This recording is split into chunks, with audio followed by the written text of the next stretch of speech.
بسم الله الرحمن الرحيم. لا حول ولا قوة إلا بالله وتوكلت على الحي الذي لا يموت. الحمد لله الذي لم يتخذ ولدا ولم يكن له شريك في الملك ولم يكن له ولي من الذل وكبره تكبيرا. والصلاة والسلام على سيد الأنبياء سيدنا المؤيد بشيرنا المسدد نذيرنا المجدد المصطفى الأمجد والمحمود الأحمد أبي القاسم محمد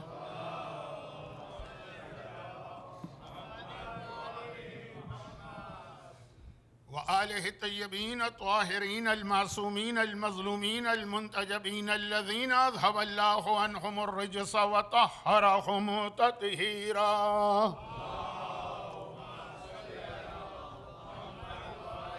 سيما على الإمام المنتظر والحجة الثانية شرجل اللهم له الفرج ولعنة الله على أعدائهم أجمعين من الأزل إلى الأبد. أما بعد فقد قال الله عز وجل في كتابه الكريم بسم الله الرحمن الرحيم ولن تجد لسنة الله تبديلا ولقد كان لكم في رسول الله أسوة حسنة وعسى أن تكرهوا شيئا وهو خير لكم وعسى أن تحبوا شيئا وهو كره لكم والله يعلم وأنتم لا تعلمون.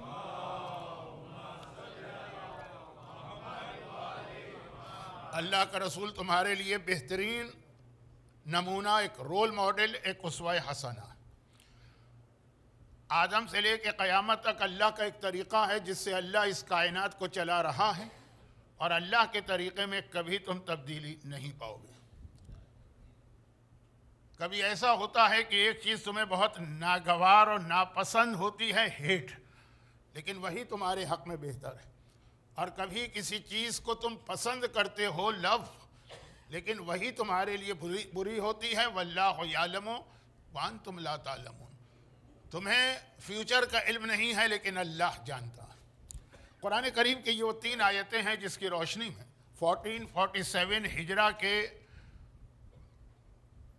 سجادیہ خمسے کی آج یہ تیسری مجلس ہے، اور میرے اعتبار سے آج کا سبجیکٹ، یہ ٹاپک بہت اہم ہے. لیکن یہ ابھی لاسٹ ویک میں ایک جگہ پڑھ کے آ رہا ہوں، اگرچہ پوری تقریر وہ نہیں ہوگی، صرف 1/3 یا 40%، لیکن بہرحال موضوع چونکہ بہت اہم ہے، میں جہاں جہاں جا رہا ہوں اس پہ بات کر رہا ہوں، اس لیے یہاں بھی اس کو ریپیٹ کرنا میں ضروری سمجھتا ہوں. لیکن اس کے علاوہ بھی کچھ نئی باتیں بھی ہوں گی. لیکن اس سے پہلے کہ جو اصل سبجیکٹ ہے اس پہ بات شروع کی جائے، ایک بار پہلی مجلس کا جملہ میں ریپیٹ کروں. یہی سیکنڈ مجلس میں بھی میں نے عرض کیا تھا، یہی میں 4تھ مجلس میں بھی عرض کروں گا، شاید آخری یعنی 5th مجلس میں یہ بات نہ آئے. اور وہ یہ کہ جن 2 پرسنالٹیز کا تذکرہ ان مجلسوں میں ہوتا ہے، سجادیہ، چوتھا امام اور شہزادی زینب کبریٰ، ان دونوں کا جو پہلا انٹروڈکشن ہمارے سامنے آ رہا ہے ان کے جہاد کے حوالے سے، وہ ایک مسئلہ شرعی. چوتھے امام کی امامت اسٹارٹ ہو رہی ہے ایک مسئلے سے. جیسا کہ میں نے عرض کیا، قرآن کی آیت کی تلاوت نہیں کی چوتھے امام نے، کوئی حدیث رسول چوتھے امام نے بیان نہیں کی، اپنے دادا مولا علی کا کوئی خطبہ بیان نہیں کیا، اپنی دادی سیدہ فاطمہ کی کوئی حدیث بیان نہیں کی. واجبات و حرام کا ایک مسئلہ. اور شہزادی زینب کبریٰ، اگرچہ ان کی پرسنالٹی تاریخ میں اس سے پہلے کئی حوالے سے تھی، لیکن ان کا جو جہاد شروع ہوا وہ بھی ایک مسئلے سے. تو ان مجالس میں ایک ایک دو دو فقہی مسئلے آ ہی جا رہے ہیں. اور پھر ایک پرابلم یہ بھی ہوا کہ 1-2 باتیں میں نے مجلس والی بیان کی، مسائل نہیں، لیکن اس سے ریلیٹڈ کچھ مسئلے لوگوں کے ذہن میں آئے، لوگوں نے پوچھنا شروع کیا. میرے پاس یہی ایک فورم یا پلیٹ فارم ہے جہاں جواب دے سکوں. جو بہت زیادہ ایک مسئلہ ہر جگہ پوچھا جاتا ہے، بہت بدتمیزی کی بات ہے، بہت ہی رف قسم کی لینگویج آپ کو محسوس ہوگی، اور خاص طور پر وہ لوگ جو انڈیا اور پاکستان کے اس کلچر سے تعلق رکھتے ہیں جہاں ہر چیز میں شگون ڈھونڈا جاتا ہے. فلاں چیز بری ہے، بدشگونی ہے. ہمارے یہاں پاکستان میں بھی مثلاً بیوہ عورت ہے، کیا اس نے اپنے شوہر کا گلا گھونٹ کے اس کو مار دیا؟ کیا اس نے اپنے شوہر کے گلے میں خنجر اتارا ہے؟ اس پہ تو خود ایک مصیبت کا وقت پڑا کہ اس کا شوہر مر گیا اور بیوہ ہو گئی. لیکن فلاں نیاز میں اس کو نہ آنے دینا، فلاں شہزادی کی صحنہ کے اس میں نہ بیٹھنے دینا، فلاں جگہ اس کا ہاتھ نہ لگنے پائے. اور اسی طرح پھر یہ سلسلہ آگے بڑھتا ہے تو ہماری شادی بیاہ میں ہوتا ہے کہ جی یہ بیوہ عورت کا سایہ یا پرچھائی بھی دلہن پہ نہ پڑنے پائے، وہ بیوہ ہوئی ہے تو یہ بھی بیوہ ہو جائے گی. بھائی ملک الموت اس طرح کام نہیں کرتا ہے کہ ایک رجسٹر بناتا ہے کہ کون کون سی دلہن پر بیوہ عورت کا سایہ پڑا ہے اس کے گھر مجھے پہلے جانا. اس طرح ملک الموت کام نہیں کرتا ہے. ایک سسٹم ہے اللہ کا، لیکن ہے ہمارے یہاں یہ. اور ہم میں سے ہر ایک کو پتا ہے کہ اصل میں تو یہ ہندو کلچر ہے کہ جہاں بیوہ عورت کو اتنا برا سمجھا جاتا ہے. لیکن نہ صرف یہ کہ مسلمان کلچر میں آیا، نہ صرف یہ کہ آل محمد کے شیعوں میں آیا، بلکہ سادات کے گھرانے میں بھی آیا. سید امام کی اولاد جن کے رگوں میں وہی خون ہے جو شہزادی کونین کی رگوں میں، وہاں بھی یہ چیزیں آ گئیں. تو اب یہ والا جو شگون کا ماحول ہے اس میں جو جملے میں کہنے جا رہا ہوں یہ ذرا سے اچھے جملے نہیں، اور ہو سکتا ہے کہ اس کا امپریشن یہ بنے کہ شاید ہم کسی کو نعوذ باللہ بد دعا دے رہے ہیں، لیکن نہیں. یہ بہت اہم شرعی مسئلہ ہے جو ہر وقت آدمی کو ذہن میں رکھنا ہے. اچھا اب یہ جو بات میں ابھی کہنے جا رہا ہوں کوئی ایسی بات ہے نا کہ میں ڈرتے ڈرتے تمہید باندھتے ہوئے بات کو بڑھا رہا ہوں. اس کے دو پہلو اور واضح کر دوں.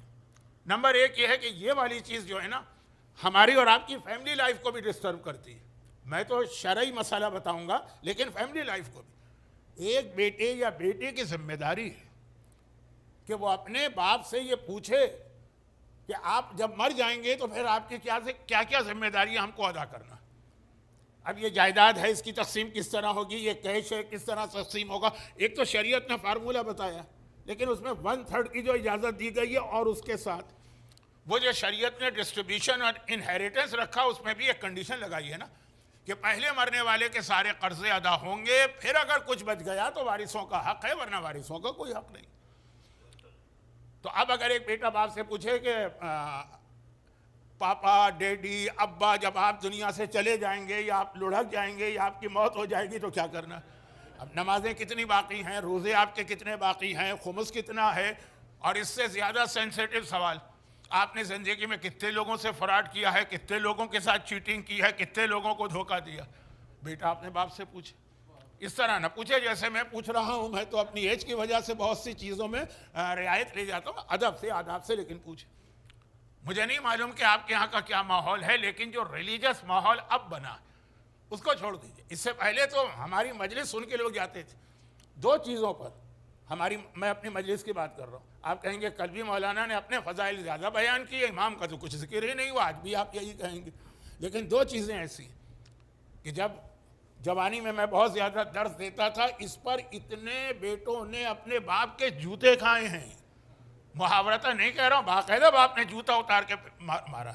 نمبر ایک، جب جوان نے داڑھی رکھی اور باپ داڑھی شیو کرتا، اب وہ باپ کو غصہ آ گیا کہ تیری وجہ سے معاشرے میں میری ناک کٹ رہی ہے. لوگ کہہ رہے ہیں کہ بیٹے نے داڑھی رکھ لی، باپ نے داڑھی نہیں رکھی، تو اب تم اپنی داڑھی شیو کر دو. وہ یہ نہیں کہتا کہ میں بھی رکھ لوں گا، نہیں تم بھی شیو کرو.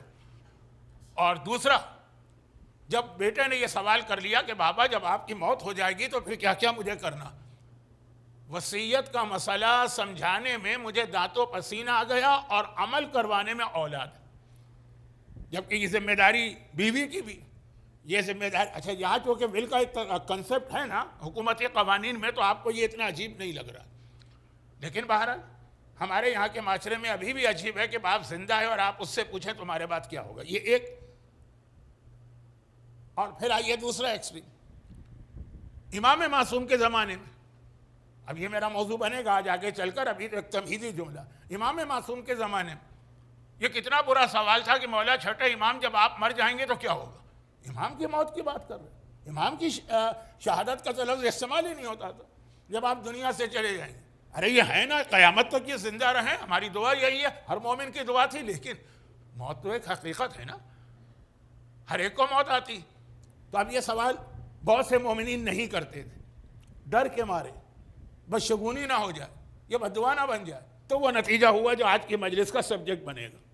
اب ان دو کے بیچ میں، ایک اپنے گھر کے اندر کسی بڑے سے یہ کہنا کہ آپ مر جائیں.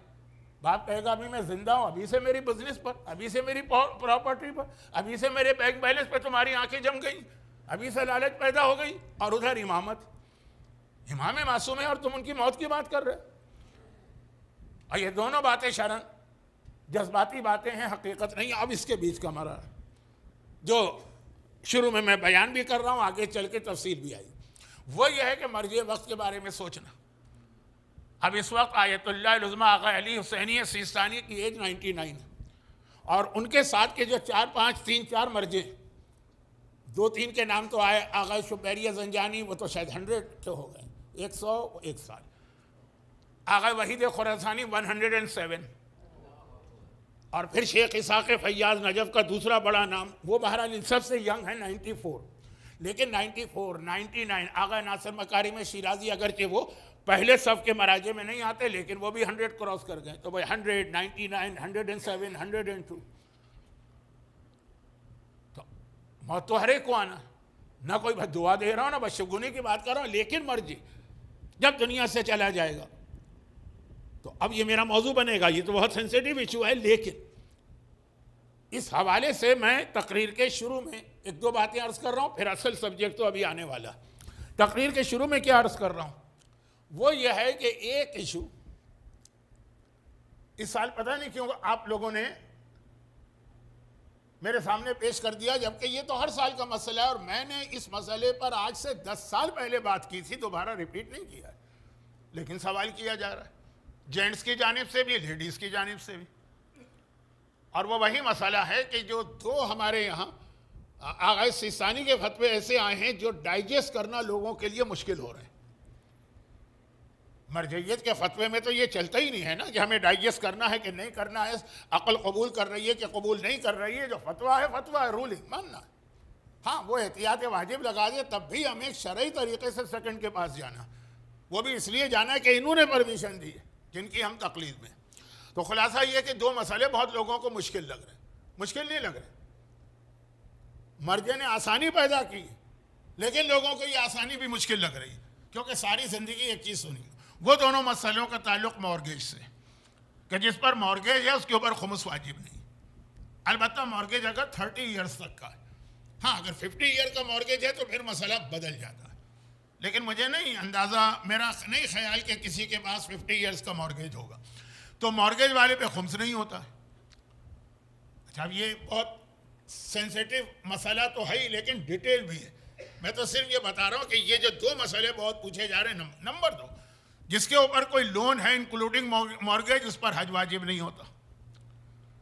اب یہ دونوں چیزیں ایسی ہیں کہ آپ کو فیسیلیٹی مل رہی ہے نا کہ خمس نہیں دیجیے، لیکن آدمی کا دل نہیں مان رہا ہے کہ یہ کیسے ہو سکتا ہے کہ جس خمس کی آج تک ہم نے اتنی فضیلت سنی جو حق فاطمہ ہے، اور ہم نہ دیں جبکہ ہم دینے کی پوزیشن میں بھی ہیں اور دینے کے لیے تیار بھی ہیں، لیکن وہ فیسیلیٹی نہیں مومن لینا چاہتا کیونکہ ساری زندگی ایک چیز سنی ہے نا. اور اسی طرح حج کا ایک شوق ہے ہمارے معاشرے میں، زیارت پہ لوگ جاتے ہیں. کوئی پرابلم ہو رہا ہے؟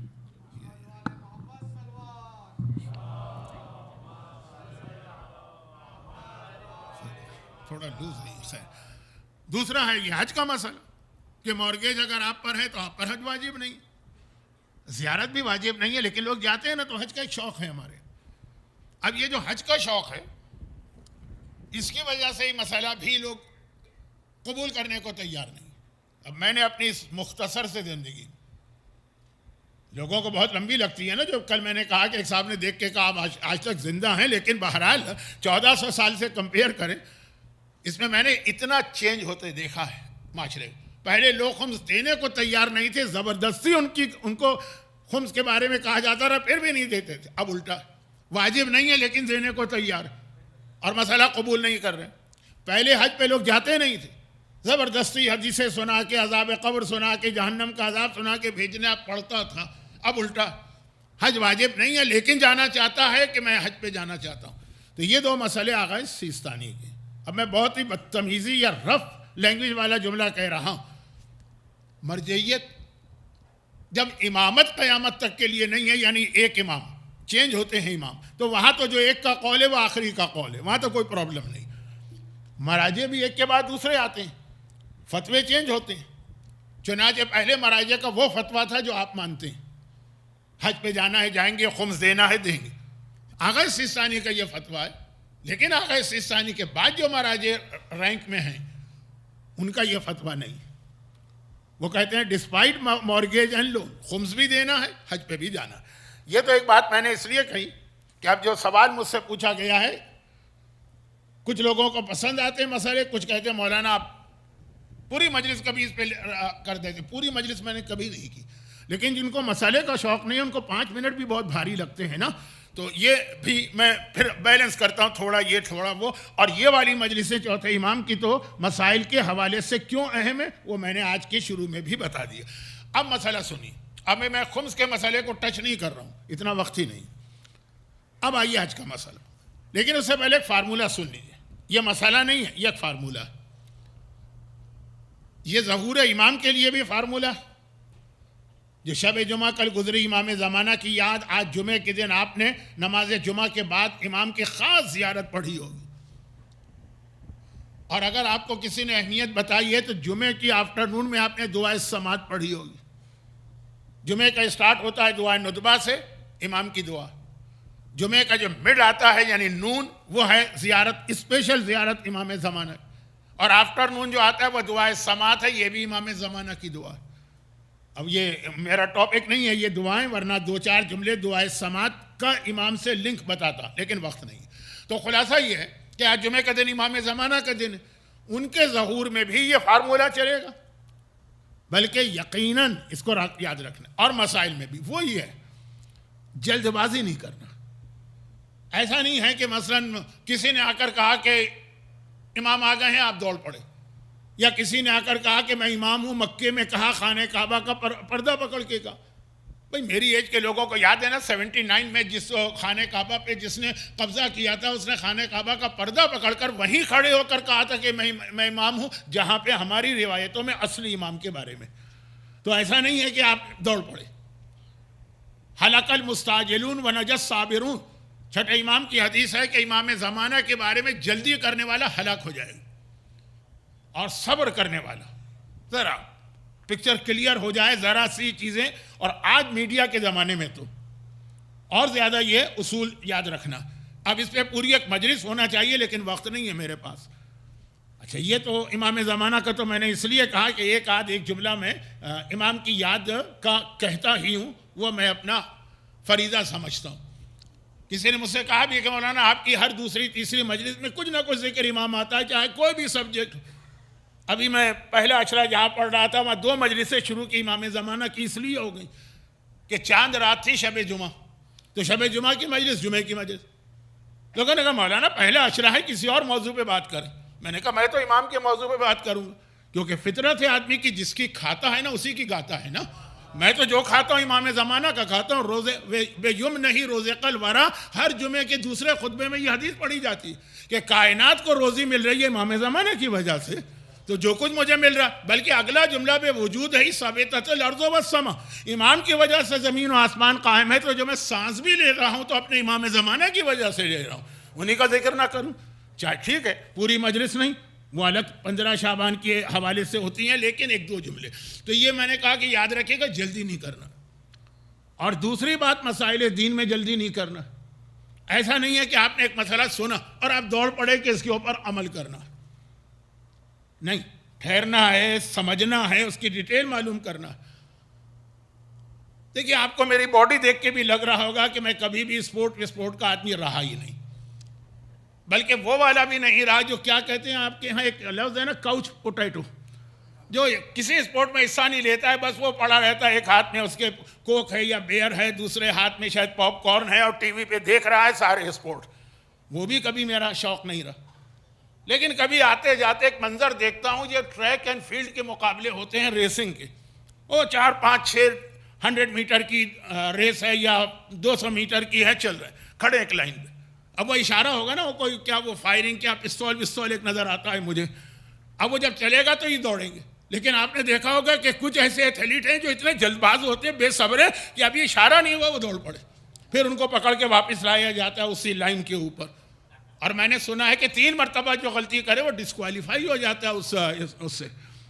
اب یہ ہمارے ہاں مسائل میں بھی کچھ ایسے لوگ ہیں کہ ساری زندگی سناتے رہیے، ان پہ اثر ہی نہیں ہوگا، کہتے ہیں ہم کو کون سا عمل کرنا ہے جو کوئی ہم اثر نہیں۔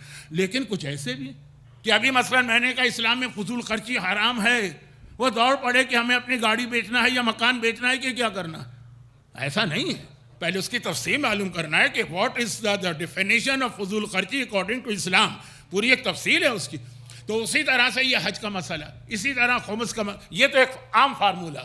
یہ کوئی مسائل میں نے نہیں بتایا. یہ والے ٹائم کو آپ مسائل کا ٹائم نہ سمجھیں. یہ تو ایک باقاعدہ ایک نصیحت کی بات ہے کہ مسائل میں بہت احتیاط کرنا ہے, ٹھہرنا ہے, سمجھنا ہے, ڈیٹیل معلوم کرنا ہے, پھر عمل کرنا. تو اب اس میں ایک مسئلہ آتا ہے کہ جس کے اوپر مورگیج ہے, اور مورگیج کا مطلب ہے کسی قسم کا کوئی لون, اس کے لیے حج واجب نہیں. اب میرے پاس ایک سوال بھی آیا آج کسی خاتون کا, اور سوال یہ تھا کہ بہت سے لوگ گئے ہیں, ان کے اوپر مورگیج تھا, ڈسپائٹ دیٹ وہ حج پہ گئے. تو ہاؤ ٹو کریکٹ دیئر حج. سوال ہی غلط. ان کا حج کوئی غلط کو تھوڑی ہے, انویلڈ کوئی تھوڑی ہے. بھئی کریکشن کا لفظ تو وہاں آئے گا کہ آپ کہیں یہ عمل آپ نے غلط کیا ہے, تو اب اس کو کریکٹ کرنے کا یہ طریقہ. یہ عمل غلط ہے ہی, حج ان کا بالکل صحیح ہے, پرفیکٹ ہے. واجب نہیں, واجب نہیں ہوا. لیکن ایسا نہیں ہے کہ حج نہیں ہوا. حج تو ہو گئے. جس طرح زیارت ہو جاتی ہے, جس طرح عمرہ ہو جاتا ہے, حج ہو گیا. یہ واجب نہیں ہوا, یعنی ان پر حج واجب ہی نہیں ہے. ایسا ہی ہے کہ جیسے کوئی مثلاً 10 سال کا بچہ ہے اور وہ رمضان کے روزے کی نیت واجب کی کر کے روزہ رکھ لے, بعد میں بتائیں کہ بھائی تم پہ ابھی روزہ واجب نہیں ہے, تم نابالغ ہو, تو اس کا روزہ غلط تو نہیں ہے نا. یہ تو نہیں کہیں گے کیسے کریکٹ کرے اپنے روزے کو, روزہ صحیح ہے, ثواب ملا تمہیں اس روزے کا, مستحب کا. لیکن جب تم بالغ ہوگے تو رمضان کے روزے وہاں سے تمہیں واجب کی نیت سے رکھنا. تو حج جب مورگیج ختم ہو جائے گا تب آپ پر واجب ہوگا, ابھی واجب ہی نہیں ہے. ہاں اگر اسلام کہتا کہ واجب نہیں ہے تو تم جا بھی نہیں سکتے ہو, حرام ہے تمہارے لیے جانا, تو یہ مسئلہ آتا کہ اگر جانا حرام ہے اور ہم چلے گئے تو اب کیسے کریکٹ کریں. ثواب تو ہے, فضیلت تو ہے, سنت حج تو بن گئے, واجب ہی ابھی آپ پہ نہیں ہوا. سمجھیے حج کے معاملے میں ابھی آپ لوگ 11 سال کے بچے ہیں, جب آئے گا, جب آپ مورگیج اتر جائے گا تب حج واجب ہوگا. پہلی بات تو یہ سمجھنا. دوسری بات یہ کہ دیر از انودر وے کہ ایک دوسرے کو گفٹ کریں. اس کو میں نہیں بتا رہا ہوں کیونکہ بہت زیادہ وقت گزر گیا ہے آلریڈی, لیکن یہ سوال پوچھا گیا تو یہاں پہ رک کے ایک دوسری بات اسی سے ریلیٹڈ, میں یہ نہیں چاہتا کہ یہ بات کل دہراؤں. چوتھے امام کے حوالے سے یاد رکھیے گا, حج بہت امپورٹنٹ عبادت. غالباً جتنے بھی معصومین ہیں سب سے زیادہ چوتھے امام کے حالات میں ہمیں حج کی روایتیں ملتی ہیں. چوتھے امام کی وہ اونٹنی جس پہ امام حج کرتے تھے, چوتھے امام کے کتنے پیدل حج, چوتھے امام کا حج کے سفر میں قافلے سے الگ ہو جانا اور پھر ایک آدمی کا دیکھنا, چوتھے امام کا حج میں خاص دعا مانگنا, اسپیشل دعا, سائلوں کا, مسکینوں کا, بے بابک, چوتھے امام کا حاجیوں کی خدمت کرنا. بے شمار روایتیں, شاید کسی اور معصوم کے حج سے ریلیٹڈ اتنی روایتیں نہیں. حج کے طریقے بتائیں امام نے, لیکن خود اپنے پرسنل واقعات. تو چوتھے امام کا اور حج کا ایک ایسا کنیکشن ہے کہ ان کی مجالس میں تو حج کا بیان کرنے میں مزہ بھی آتا ہے, لیکن وقت بہت کم ہے. بہت ہی مختصر بات. دوسری بات اور وہ یہ ہے کہ اگر کسی نے مورگیج تھا, ڈسپائٹ دیٹ حج کر لیا, تو میں نے کہا اس کا واجب حج نہیں ہوا.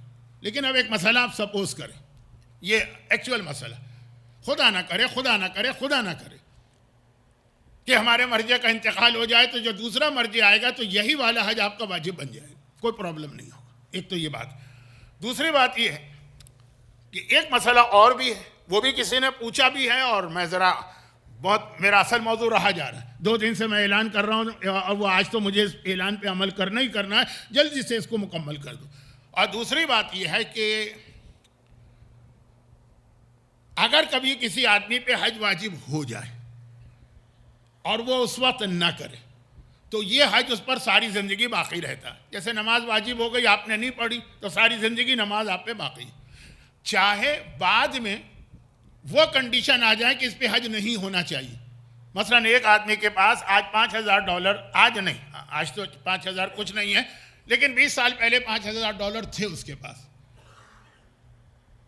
اور اس کا دوسرا سورس آف انکم تھا, کیونکہ حج کے لیے اپنا بزنس بیچنا واجب نہیں ہے, حج کے لیے اپنا جاب چھوڑنا نہیں, وہ تھا 5,000 اس کی سیونگ تھی. اس وقت 5,000 میں حج ہو جاتا تھا اور کوئی مورگیج نہیں تھا, تو اس وقت اس پہ حج واجب تھا, اس نے نہیں کیا. اب چاہے اس پہ مورگیج آ جائے, چاہے اس کے پاس اس وقت کوئی سیونگ نہ ہو, ایک منزل آتی ہے جہاں لوگوں سے لون لے کر یا بھیک مانگ کے بھی حج واجب ہوتا ہے. وہ کون؟ جس پہ پہلے واجب ہو چکا ہے، اس نے ٹائم پہ نہیں کیا. اب اس کو مرنے سے پہلے یہ حج کرنا ہے، چاہے اس کے لیے لوگوں کے آگے ہاتھ پھیلانا پڑے. وہ والی بھیک نہیں ہے، لیکن لوگوں سے ریکویسٹ کرنا پڑے کہ بھائی مجھے اتنا قرضہ دے دو، مجھے اتنی میری ہیلپ کر دو. خالی قرضہ ہی نہیں، ہیلپ کر دو. اسلام کی ایک اہم نیکی ہے کسی کو حج پر بھجوانا. لیکن یہاں بھی یاد رکھیے، آیت اللہ سیستانی کی کتاب کے شروع میں مسئلہ کسی نے سوال کیا، یہ سوال ہے ان سے کہ ہمارے پاس اتنی حیثیت ہے کہ ہم ایک حج کا خرچہ ہے تو ہم کسی غریب، مستحق، سیاح، سیدانی، بیوہ کو حج پہ بھیجیں کہ خود جائیں؟ اپنا حج کر چکے ہیں اور شاید کئی حج کر چکے ہیں. اب وہ بیچاری ایک بیوہ عورت ہے، سیدانی ہے، بہت ہی ایک مستحق کیس بنائی، بہت اس کا دل چاہتا ہے، بہت تڑپتی ہے. کہا زیادہ ثواب خود حج کرنے میں. یہ پیسے والوں کا جو ایک نیچر بعد میں بن جاتا ہے، ابھی آپ کا نہیں ہوگا کہ وہ پیسے دینے کو تیار ہیں، نہ ٹائم دیتے ہیں، نہ فزیکلی کوئی محنت کرنے کو تیار ہوتے ہیں. میں دنیا کے کتنے امام باڑے دیکھتا ہوں جہاں پیسے والے کہتے ہیں پیسہ لے جاؤ، مگر یہ مت کہو کہ امام باڑے کو 2 گھنٹے مینٹیننس یا جھاڑو لگانا. ٹائم نہیں ہمارے پاس، ہم اس سے زیادہ پیسے دے دیں گے. اسلام چاہتا ہے انوالو. سورہ کہف وہ سورہ ہے جو آقا حسین کے کٹے سر نے نو کے نیزہ پہ تلاوت کیا. پورا سورہ نہیں، 5 آیت. مگر اس سورہ میں آگے چل کر ذوالقرنین کا واقعہ ہے، یاجوج و ماجوج. بہت انٹرسٹنگ سبجیکٹ ہے، کبھی اس پہ بھی بات کروں گا.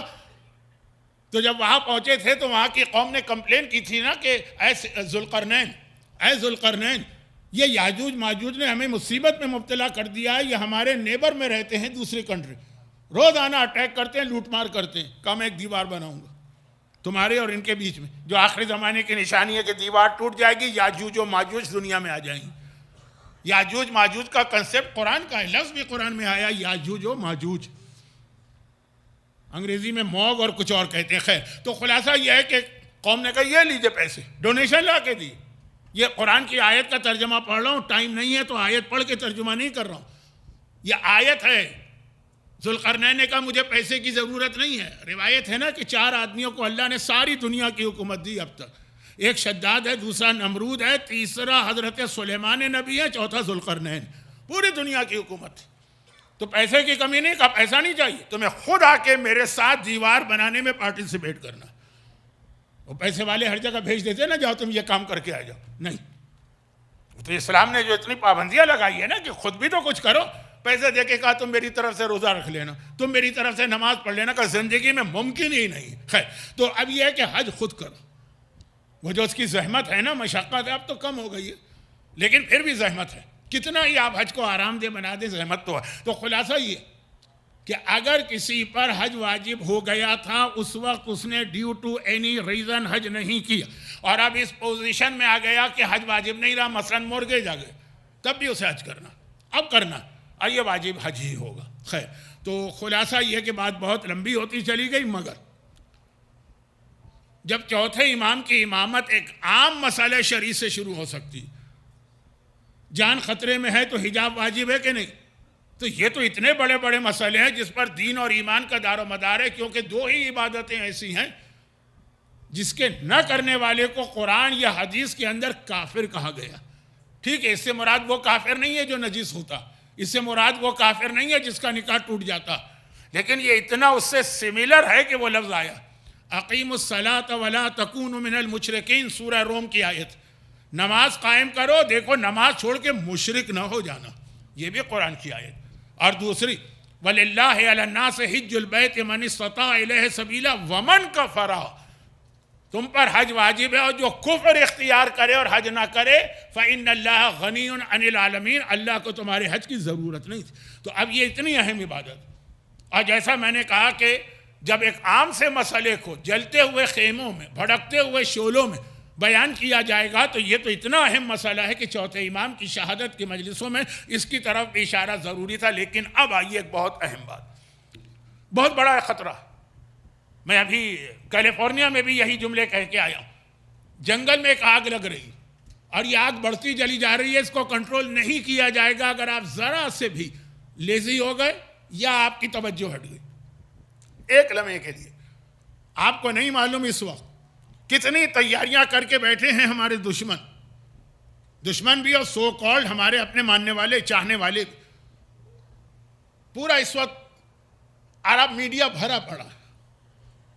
چاہے آپ واٹس ایپ گروپ میں جائیے, چاہے آپ یوٹیوب گروپ کے اوپر جائیے, چاہے آپ فیس بک کے اوپر جائیے, چاہے جو عربی کے بہت سارے چینل ہیں, وہابیوں کے بھی, دشمنان اہل بیت کے بھی, مومنین کرام کے بھی, اور سب میں ایک ہی مسئلہ ڈسکس ہو رہا ہے, اور وہ یہ ہے کہ who will be the next مرجع after سیستانی. یعنی جن وہابیوں کا کوئی تعلق دور دور تک مرجعیت سے نہیں ہے, سعودی عرب کے چینل وہ یہ مسئلے کو ڈسکس کر رہے. آپ کو بھی جیسا میں نے کہا 4-5 مشہور نام میں نے لیے, یہ سب 95 کے اوپر. تو اب ان کے بعد کون ہے؟ آپ کو بھی وہ نام نہیں معلوم جو وہاں ڈسکس ہو رہے ہیں. اور پوری تیاری ہے. اصل میری مجلس ایک بہت پرانی ہے, کئی بار میں نے ریپیٹ کی ہے کہ سچے امام کے آنے سے پہلے جھوٹے امام آئیں گے.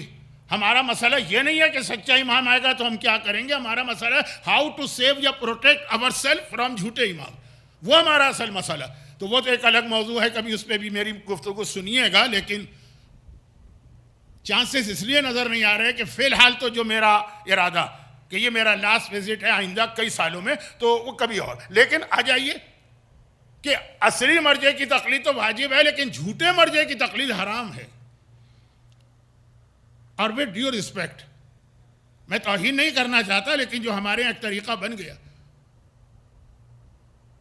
کہ دیکھیے اردو مجلسیں ہوتی ہیں, بزرگ سنتے ہیں, ان کی ایک نالج ہے. ساری زندگی 40 سال انہوں نے 45 سال بڑے بڑے علماء کو سنا.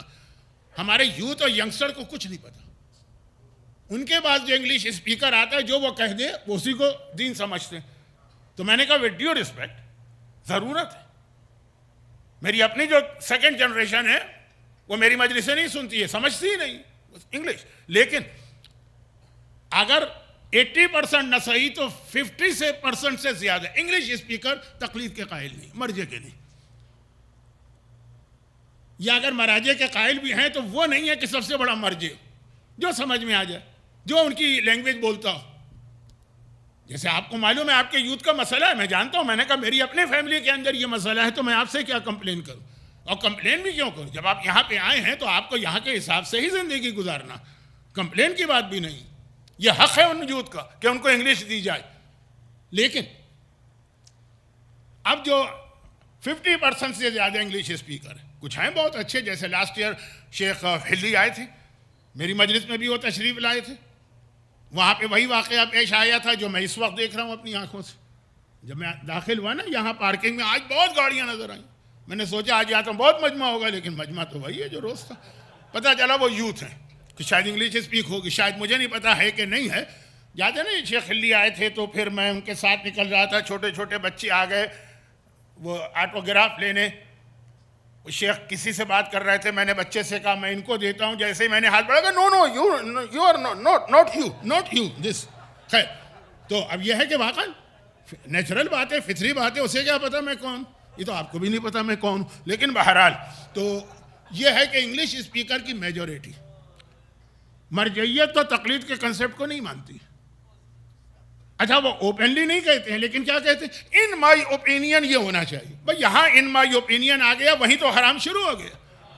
شرعی مسائل میں ان مائی اوپینین نہیں چلتا ہے. کیا کہتے ہیں انگلش میں, آئی ایم او نا, ان مائی اوپینین یا ان مائی, اور یہ آپ میجورٹی کا سنیں گے. چلے کوئی اگر ہسٹری کا مسئلہ ہو کہ چھٹے امام کی کتنی اولادیں تھیں, کیا ان کی بیٹی تھی کہ نہیں, اس میں ایک اختلاف. اس میں آپ کہیں کہ ہاں میری ریسرچ ہے, ان مائی اوپینین ان کی بیٹی نہیں تھی یا ان کی بیٹی تھی. چوتھے امام ہی کی بات کر رہا ہوں. چوتھے امام کی بیٹی تھی کہ خالی بیٹے تھے, یہ ہے ہسٹری میں بحث, وہاں سمجھ میں آتا ہے ان مائی اوپینین. لیکن جب آپ شرعی مسائل میں قرآن کی آیت میں جب یہ لفظ کہتے ہیں ان مائی اوپینین, بس وہاں سے آپ نے تقلید اور مرجعیت کے جڑ کھاٹ کے پھینک دی.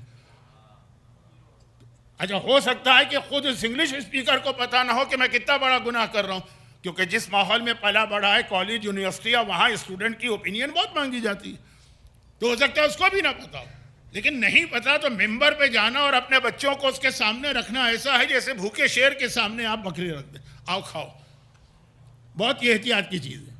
مجھے معلوم ہے کہ ہر جگہ جماعت جو ہے وہ کنفیوز ہوتی ہے کہ مولانا پھر ہمارے پاس کیا کرائیٹیریا, ہم کیسے چیک کریں. واقعاً ایک سوال تو ہے، یہ ایک الگ چیز ہے، اس پہ بعد میں بات کریں گے. میرا اصل موضوع یہ ہے کہ مرجعیت کے حوالے سے آپ بہت زیادہ یہ سنیں، اور میں نے خود سنا واضح مراجع کا فتویٰ ہے، کہتے ہیں نہیں ان مائی اوپینین. ایک صاحب تو یہاں تک کہتے ہیں، بہت مشہور نام ہے، لیکن یہاں تک کہتے ہیں، خود کہتے ہیں کہ محمد ابن یعقوب کلینی سے لے کے آغا سیستانی تک سارے مراجع کا یہ فتویٰ ہے، but I disagree with them. میں کہتا ہوں وہ غلط ہے، میرا اوپینین کچھ اور.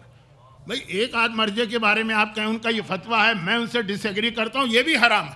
آپ ہیں کون ڈس ایگری کرنے والے؟ لیکن خود آپ کہہ رہے ہیں کہ محمد ابن یعقوب کلینی سے لے کے آج تک جتنے مراجع سب وہ یہ کہہ رہے ہیں، بٹ میں ان سے ایگری نہیں کرتا ہوں. اور ممبر سے کہہ رہے ہیں، ایسا نہیں ہے کہ کوئی پرائیویٹ سیٹنگ میں بات ہو رہی. اب وہ بچے انہیں کیا پتا بیچاروں، یہاں کے پلے بڑھے، نہ ان کی وہ معلومات، نہ ان کو وہ ماحول ملا. آپ حضرات تو ماں کی گود سے ہی مجلسیں سننا شروع کر چکے ہیں. سمجھ میں آتی تھی نہیں آتی تھی، آپ کو آپ کے والدین سناتے تھے، کان میں پڑی بات کبھی کام آتی ہے. بڑے بڑے علماء کو آپ نے سنا تو آپ تھوڑا جج کر لیتے ہیں کون صحیح کہہ رہا ہے کون غلط، پھر بھی آپ دھوکہ کھا جاتے ہیں. تو ان کے لیے تو بہت بڑا مسئلہ ہے. اب میں اس پہ بات نہیں کر رہا ہوں کہ انگلش اسپیچز نہ ہو، میں نے کہا تو میری اپنے خاندان کے اندر ضرورت. اور میں یہ بات بھی نہیں کر رہا ہوں کہ کرائیٹیریا کیا بنائے جائے، وہ ایک لمبا الگ سے سبجیکٹ ہے. لیکن میں بات یہ کر رہا ہوں کہ مرجعیت کے خلاف اس وقت سب تیاری ہے کہ آغا سیستانی تو کسی طرح سے اتنے بڑے مرجع بن گئے. وہ تو اتنے بڑے مرجع بن گئے کہ ان کی مرجعیت کو چیلنج کرنا امپاسبل ہے. پھر بھی لوگ چیلنج کر رہے ہیں، اپنے مذہبی لوگ، وہ جو ریلیجس لوگ نہیں ہیں ان کی بات نہیں کر رہا ہوں، مذہبی لوگ. یہ جو میں نے جملہ سنا کہ ان مائی اوپینین، یہ آغا سیستانی کے فتوے کے خلاف سنا. ہو سکتا ہے کہ بعض مسئلے آغا سیستانی کے میری بھی سمجھ میں نہ آئیں، مثلا مورگیج کا مسئلہ ہو گیا، لیکن میں ہوں کیا، میری پوزیشن کیا ہے، چپ ادھی کا شوربہ کہ میں کہوں کہ میرا اوپینین تو یہ حق نہیں ہے. یہ شرعن غیر مجتہد کے لیے فتویٰ دینا حرام ایک بات، اور جو حرام کام کرے اس کے پیچھے نماز پڑھنا بھی جائز نہیں ہے. یہ تو بہت ساری باتیں نکلیں گی، باتوں سے بات. لیکن اب یہ کہ آغا سیستانی تو جو جملے ہیں دشمنان اہل بیت کے، کچھ کے بہت ہی رف جملے ہوتے ہیں، یہ تو ہمارے ہاتھ سے بچنے کے لیے بن گئے مرجع، اور اتنے بڑے بن گئے کہ ہم نے سوچا بھی نہیں تھا. صدام نے ایک پوری پلاننگ کی تھی کہ کس طرح مرجعیت کو ختم کرنا، لیکن اس میں آغا سیستانی آ گئے ہمارے سامنے. وہ بھی ایک انٹرسٹنگ سبجیکٹ ہے لیکن ٹائم نہیں ہے. تو خلاصہ یہ کہ اب ایسے ایسے مراجع آ رہے ہیں، اور مراجع جو جھوٹے بنائے جا رہے ہیں ان کو بھی پتا ہے کہ اگر شیعہ قوم کو ٹارگٹ کرنا ہے آج کے زمانے میں تو انگریزی ضروری ہے. ان کو انگریزی نہیں آتی، لیکن ان کے پاس اسٹاف وہ ہے جو اردو سے زیادہ انگلش جانتا ہے. ان کی جو اسپیچز ہوں گی اس پہ آپ کو انگلش سب ٹائٹل چلتا ہوا نظر آئے گا کہ یہی چیز. دیکھیں ہمارے ینگسٹر بیچارے بے قصور ہیں نا، وہ آغا سیستانی کی کوئی اسپیچ سنیں گے تو وہ عربی ہی یا فارسی میں ہوگی، اردو والے بھی گھبرا جاتے ہیں. اور وہ جو جھوٹے مرجع بنائے جا رہے ہیں. لاسٹ ایئر ہمارے یہاں حوزہ علمیہ میں جو ہے نا اکیڈمک ایئر شروع ہوتا ہے رمضان کے بعد شوال سے، اور اینڈ ہوتا ہے شعبان میں. رمضان جو ہے ایک طرح سے ہالیڈے ہوتی ہے اسکول. شعبان میں آغا سیستانی کے بڑے بیٹے محمد رضا سیستانی نے ایک اسپیچ جو کی تھی، اور وہ انگلش میں بھی مجھے امام ویب سائٹ ہے اس پہ موجود، کہ اس وقت وہ کہہ رہے ہیں نجف میں دیکھ رہا ہوں ایسے ایسے لوگ جو اب الف بے بھی نہیں جانتے، وہ مرجعیت کا دعویٰ کر کے اپنے اسٹوڈنٹس کا ایک گروپ بنا کے بیٹھے. اور نام میں آپ کے سامنے لینا نہیں چاہتا ورنہ ان لوگوں کو پروموشن مل جائے گا جن کی مرجعیت کی تیاری، ان کی اسپیچز انگلش سب ٹائٹل کے ساتھ، ان کی کتابیں، ان کی توضیح المسائل، ان کے فتوے، ہر چیز تیار. ادھر آغا سیستانی کی آنکھ بند ہو خدا نخواستہ، پھر آپ دیکھیے گا کیا جوتیوں میں دال بٹے گی. یہ جنگل کی آگ، اس طرح سے ہمیں گمراہ کیا جائے گا، کیا آپ خود کنفیوز ہوں گے. اچھا ایک بات تو بالکل ٹھیک، ہر مرجع کے انتقال پر چند مہینے جو ہوتے ہیں 4 6 8 مہینے ذرا سا کنفیوژن رہتا ہے کہ ان کے بعد کس کی تقلید. جیسے آغا سیستانی کے بعد 3 4 اس وقت نام، یہ کنفیوژن ہوگا کہ ان میں سے کس کی تقلید. لیکن 4 6 مہینے میں مسئلہ سیٹل ہوگا. اب نہیں ہوگا، پوری جنریشن آپ کی تباہ ہوگی. بہت زیادہ اس میں احتیاط کی ضرورت ہے. اور یہ وہ چیز ہے جو کربلا میں جلتے خیمے میں مسئلہ پوچھ کر زینب کبریٰ نے اور آقا سجاد نے ہم تک پہنچائی. اب میں نے کہاں سے جوڑا ہے، کہاں موضوع کو، اصل موضوع وہ تھا جلتے خیمے میں مسئلہ کیوں پوچھا گیا. میں نے عرض کیا کہ مسئلہ عمل کے لیے نہیں پوچھا گیا، کیونکہ اتنا سمپل اور اتنا ایزی مسئلہ تھا کہ ہر ایک کو پتا تھا.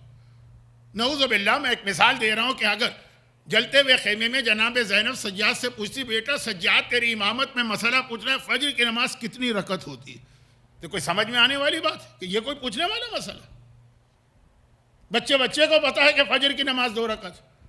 تو اگر یہ سوال کیا جائے ہسٹری میں اگر ہو کہ یہ پوچھا گیا تو ذہن کہتا ہے کہ ضرور اس کے اندر کوئی سیکریٹ ہے، کوئی اور چیز، کوئی میسج ہے ہڈن انڈر دا لائن.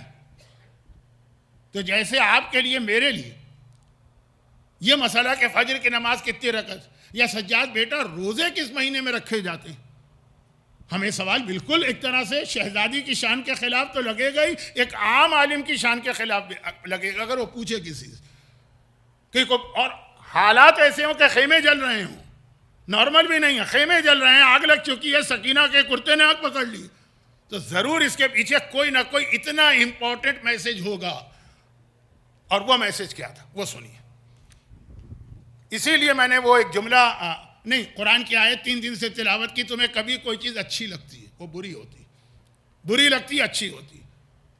اب جب یہ مرجعیت کا ایشو کھڑا ہوگا تیاری ساری مکمل، کیونکہ آپ کو پتا ہے کہ آپ کے بچے جو ہیں زیادہ نالج یا انفارمیشن لیتے ہیں گوگل سے. آج بھی آپ گوگل میں جائیے is there any مرجع in نارتھ امریکہ، نام آ جائے گا، ان کی ویب سائٹ آ جائے گی. دور دور کوئی تعلق نہیں ہے ان کا اشتہار سے، لیکن آ جائے گا. ہمارا بچہ تو اسی پہ اتفاق کرے گا، اچھا یہ گوگل کہہ رہا ہے کہ یہ مرجع ہے نارتھ امریکہ میں، جھٹ سے کلک کرے گا اور ان کے فتوے. تو ابھی تو بہت کچھ تیاری ہونا ہے. میں آپ کو پہلے ایک ایگزامپل دے چکا ہوں نا، نہج البلاغہ میں مولا کے کچھ خطبات ایسے ہیں جو ان خلفاء کے اگینسٹ ہیں جنہوں نے حق ظاہرہ غصب کیا. اب آپ جائیے گوگل میں نہج البلاغہ ٹائپ کریں تو 3 4 5 15 ویب سائٹ آ جائیں گی. یہاں نہج البلاغہ، یہاں سب سے پہلی جو نہج البلاغہ آتی ہے وہ یہ نہج البلاغہ ہے جو امینڈمنٹ ہے، تحریف کی گئی، وہ خطبے نکال دیے گئے ہیں، نئے خطبے ملا دیے گئے. اب بچے کو کیا پتا، اسے کیا معلوم کہ اصلی نہج البلاغہ کیا ہے، اس میں کون کون سے خطبے ہیں، اس میں کون سے نہیں ہیں. بچے سے میری مراد 18 20 25 سال کا بھی ہو تو اس کو کیا معلوم. یہ تو میں ریسپیکٹ کہہ رہا ہوں، آپ کو نہیں معلوم ہوگا. اگر آپ جائیں گے اور نہج البلاغہ کلک کریں گے خطبے آئیں گے، آپ سمجھیں گے سب مولا علی کے خطبے. اور اگر کسی شیعہ عالم نے ریفرنس دیا کہ دیکھیں نہج البلاغہ میں فدق کے مسئلے پہ مولا نے پہلے خلیفہ کے خلاف کیا کہا تھا، آپ نے کلک کیا نہج البلاغہ آپ کے سامنے آ گئی، آپ کو ایسا کوئی خطبہ ہی نہیں ملا. آپ کہیں گے وہ عالم نے جھوٹ بولا ہے، ممبر غلط بیانی کی ہے، نہج البلاغہ ہمارے پاس ہے، اس میں یہ خطبہ ہی نہیں. آپ کو کیا پتہ یہ نہج البلاغہ آپ کے پاس ہے نا، یہ دشمنوں کی بنائی ہوئی نہج البلاغہ. یہ ریئل بات کہہ رہا ہوں، ایکچوئل. اور سب سے پہلے جو نہج البلاغہ آتی ہے جو ہیومن نیچر، کہ اگر 10 ویب سائٹ کے اس میں لنک آ گئے تو جو سب سے پہلی آدمی اسی کو کلک کرتا.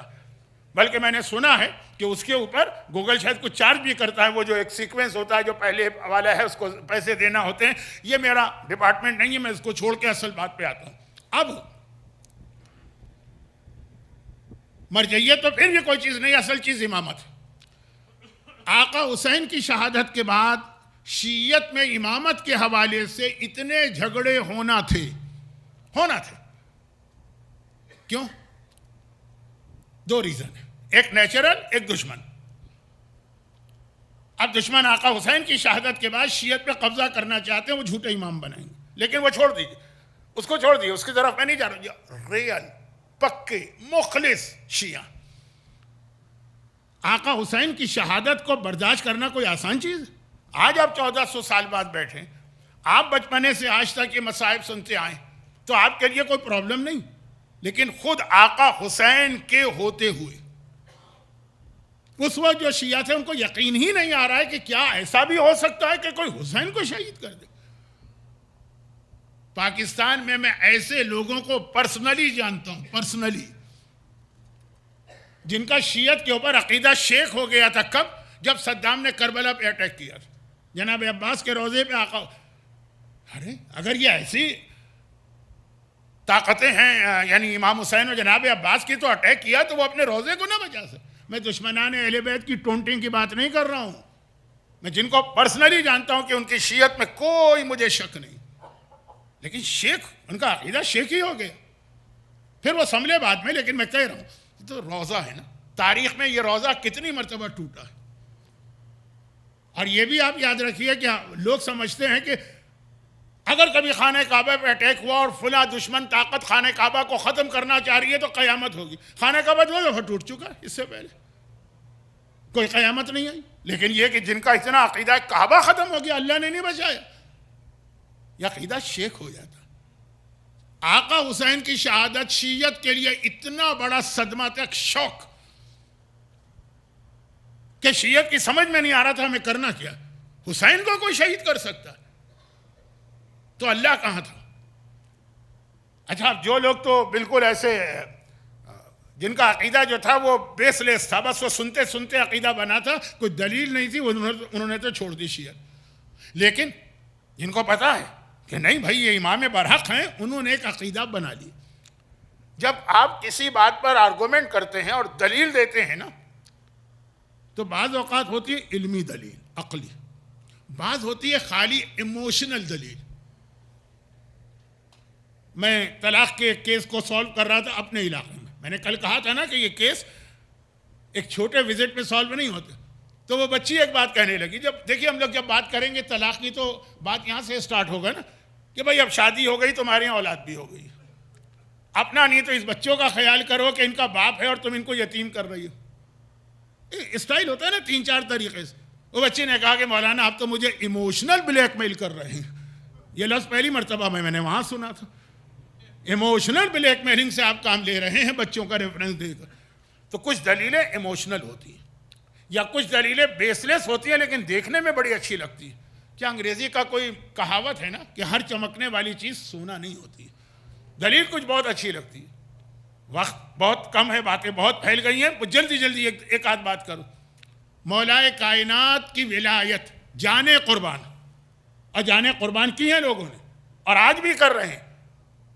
یہ جتنی شہادتیں ہو رہی ہیں شیعت کی، کون سا ہم نے کسی کی جائیداد پہ قبضہ کیا یا مال پہ قبضہ کیا یا کسی کے خاندان کی عزت لوٹی ہے یا کسی کی اولاد ماری؟ صرف اس لیے ہم کو مارا جا رہا ہے کہ ولایت نام علی پر جان قربان. بغیر علی کے نام کے نہ کوئی عبادت قبول ہے، نہ کوئی عقیدہ قبول ہے، نہ کوئی جنت ملے گی، نہ اللہ کی کوئی رحمت، کوئی شک نہیں ہے اس میں. لیکن اب جب اسی کو بڑھا کر ایموشنل دلیل بنائی جائے کہ جب علی اتنے اہم ہے تو کیسے ہو سکتا ہے کہ اسلام کی اہم ترین عبادت کے تشہد میں علی کا نام نہ آئے؟ ہمارے سامنے نماز کا تشہد چینج ہو رہا ہے انڈیا اور پاکستان کے اندر، چینج ہو رہا ہے.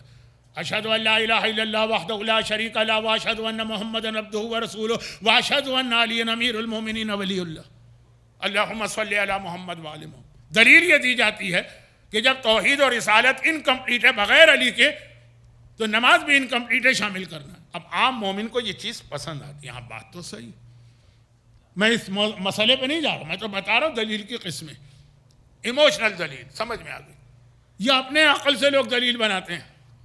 مثلا اب میں بالکل آ جاؤں بہت چھوٹی مثال پہ. بہت ہی اہم حکم ہے اسلام کا سنت موقدہ، ہائیسٹ ریکمینڈڈ سنت عمل، بلکہ بعض پرانے مراجع تو اس کو واجب کہتے ہیں. وہ کیا؟ حج پر جانے سے پہلے جب پہلی ذی قعدہ آ جاتی ہے 40 دن حج سے پہلے اپنے سر اور داڑھی کے بال بڑھاؤ. یہ جو ہے نا وہ اگر اب تم ایوری ویک مثلا جاتے ہو اور سر کے بال کی اصلاح کراتے ہو، داڑھی کو جو ہے وہ ذرا ٹرم کرتے ہو، کرو پوری زندگی.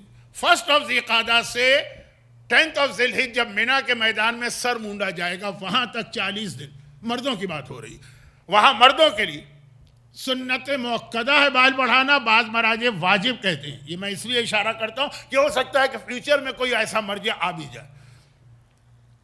ہوتا بالکل الٹا. میں تو اتنے ساروں سے حاجیوں کو لے کے جا رہا ہوں نا، لوگ حج پر جانے سے پہلے اسپیشلی اپنے بال چھوٹے کراتے ہیں. میں نے کہا کیوں؟ کہا اس لیے کہ احرام کی حالت میں بال توڑنا بہت بڑی چیز. بہت ساری احرام کی حرام چیزیں اگر آپ سے بھولے میں ہو جائیں تو معاف ہے. بال اگر آپ نے سر پہ داڑھی پہ ہاتھ پھیرا بھولے سے بھی تو جو بال ٹوٹے گا اس کے اندر کفارے. مسئلے کی تفصیل نہیں بتا رہا ہوں، نہ ٹائم ہے نہ ضرورت. اب انہوں نے اپنی عقل سے سوچا کہ بال چھوٹے کر دو تاکہ بال ٹوٹنے کے چانسز کم ہو جائیں. بالکل وہ شریعت کے اگینسٹ عمل کر رہے ہیں. ہاں وہ یہ کہہ دیں کہ چونکہ یہ واجب کام نہیں ہے بال بڑھانا اس لیے ہم کریں تو ٹھیک.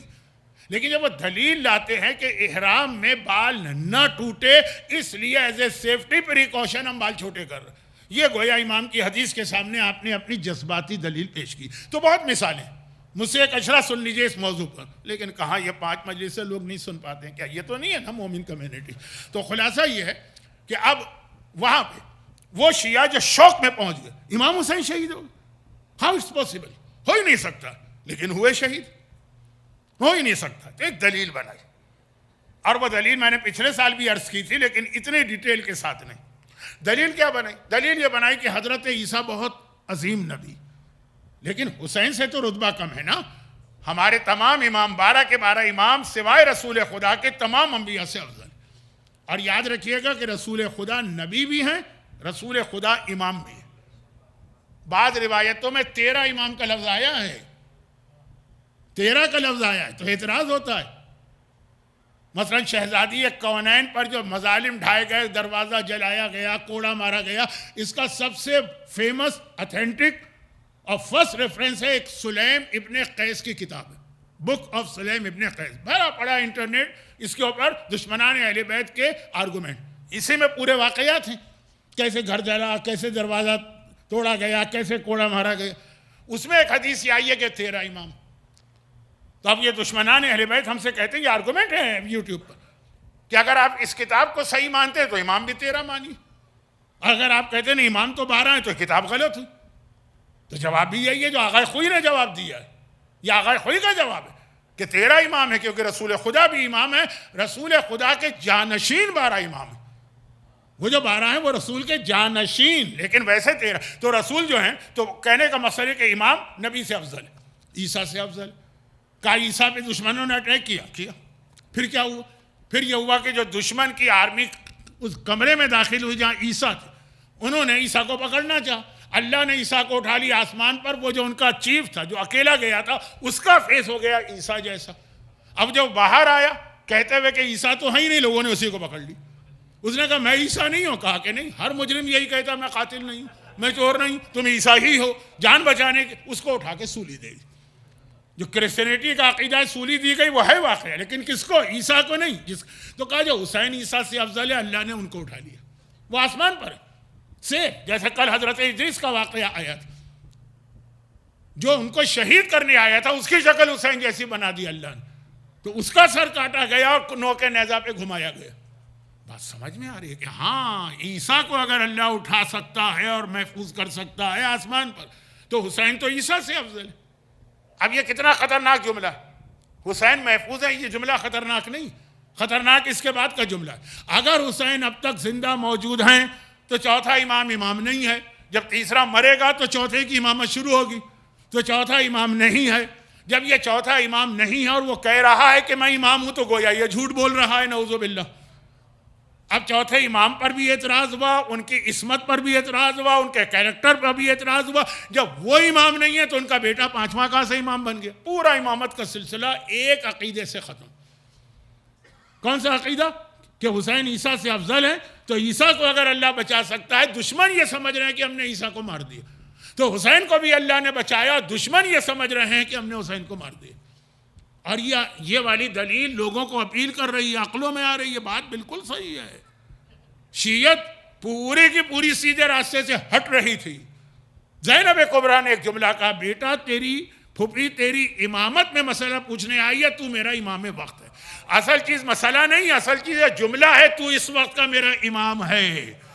اگر سجاد اس وقت کا امام ہے تو مطلب حسین شہید ہوئے تبھی تو یہ امام بنا. دنیا کا ہر آدمی یہ کہے کہ نہیں حسین شہید ہوگا، سجاد امام ہے، ہم کہیں گے نہیں، اس کا انٹرسٹ ہوگا. اگر سگی بہن یہ کہہ دے کہ میرا بھائی مارا گیا، تو اب اس گواہی میں کیا شک ہے کہ حسین شہید ہوگا؟ تو سجاد، میں جملہ کہتا ہوں، زینب نے جلتے خیمے سے سجاد کو نکالا نا. زینب نے خالی سجاد کو نہیں بچایا، یعنی امام کو نہیں بچایا، امامت کو بھی بچا لیا. پوری امامت کا سلسلہ بچ گیا زینب کے اس ایک جملے سے. کبھی ایک چھوٹا سا جملہ بہت بڑے مسئلے کو حل کرتا. تو اصل مسئلہ جو پوچھا حجاب کا، وہ اصل چیز نہیں تھی، اس سے پہلے جو ایڈریس کیا تھا. پرانے زمانے کا ایک طریقہ تھا، بادشاہ ہے حکومت کر رہا، بادشاہ کے بعد جو اس کا کراؤن پرنس ہے، بادشاہ مرے گا تو یہ حاکم بنے گا. جب تک باپ زندہ ہے ولی عہد کچھ نہیں کہہ سکتا. مجلس یہیں سے شروع ہوئی تھی کہ ہمارے باپ زندہ ہیں تو ہم ان سے باتیں پوچھ سکتے ہیں، لیکن وہ کہے گا ابھی سے میری موت کی خبر۔ بادشاہ تو اور سینسیٹیو ہوتے ہیں، کیونکہ تاریخ میں کتنے ایسے بادشاہ جن کے بیٹوں نے ان کو مار دیا، تو بڑے سینسیٹیو ہوتے ہیں کہ بیٹا کوئی ایسی بات تو نہیں کر رہا، اسپائی لگے ہوتے ہیں اس کے پیچھے۔ اب وہ ولی عہد کراؤن پرنس، بادشاہ مر گیا، بیٹے کو خبر کیسے دی جائے؟ یہ بھی ذرا سی ایک بدسگونی ہوتی ہے کہ آج آپ کے باپ مر گئے، تو جو نیوز لے کے جاتے ہیں نا غلام، وہ کیا کہتے ہیں؟ بادشاہ سلامت، ہمارا سلام قبول کیجیے۔ کراؤن پرنس کو تم نے بادشاہ سلامت کہہ دیا، یہ خود اس بات کی دلیل ہے کہ وہ بادشاہ مر گیا، تبھی تو یہ بادشاہ سلامت کہلائے گا۔ یہ طریقہ تھا، ایسی بہت مثالیں میرے پاس ہیں کہ خالی ایڈریس جس طرح سے آپ کرتے ہیں، کتنے ہی ایسے واقعات مراجع کے بھی۔ ہمارے کتنے عظیم مرجع تھے جن کے جوان بیٹے کی موت ہو گئی، قتل کر دیا ان کو کسی نے، مرجعیت بہت بڑا مرجع، بہت بڑا نام۔ سید کاظم طباطبائی یا عروۃ الوثقیٰ، آج بھی پورا اجتہاد اس کتاب پہ ہوتا، 100 سال پرانے ہیں یہ۔ جب ان کا جوان بیٹا مار دیا گیا، ایک واقعہ ہوا تھا، تب کسی میں ہمت نہیں ہو رہی تھی کہ ان سے جا کر کہے کہ اے بوڑھے باپ، آپ کا جوان بیٹا قتل کر دیا گیا۔ ان کے شاگرد کیا کہے تھے؟ ایک جنازہ آیا ہے، آپ کو اس کی نماز پڑھانا، اور ایسا جنازہ جس کے ولی آپ ہیں۔ اب یہ جو ولی آپ ہیں نا، یہ بات ہے اس بات کی کہ یہ مرا ہے، یہ آپ کا بیٹا۔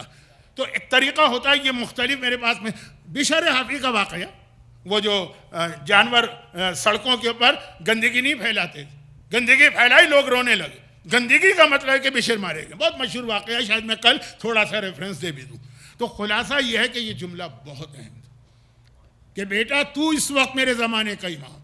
اس نے نہ صرف یہ کہ سجاد کی امامت کو بچایا، بلکہ باقر کی امامت کو، بلکہ صادق کی امامت کو، یہاں سے لے کے آخری امام تک کی امامت۔